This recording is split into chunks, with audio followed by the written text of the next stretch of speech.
In this video, I'll show you how to remove Google Phone Dialer update in 2025. So you'll get to see if I open up the Phone Dialer application on my device, you'll get to see the interface has been completely changed after the update. But many of you are actually unfamiliar with this version. So if you want to get back to the previous version or remove the new update, then here's the easiest guide of how you can actually remove the update. It's super easy, but before I start the video, if you're new to this channel, please give it a thumbs up and subscribe to my channel because it really helps me out.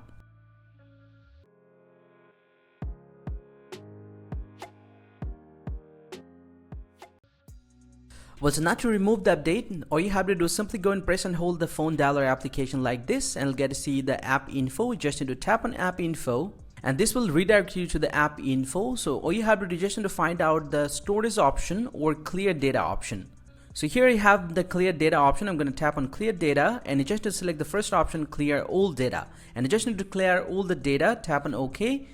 Don't worry, this will not delete any data from the Dialer application. This will just uninstall the update. You just need to get back from here. And if I force close the Dialer application from the background, and if I reopen the Dialer application, you'll get to see my problem has been fixed, and this is the previous version of the Google Dialer application. And this is how you actually can remove the Google Dialer update in 2025. Hope you find it very helpful, guys. If you do, please drop a like and subscribe to the channel. See you guys around, and thank you very much for watching.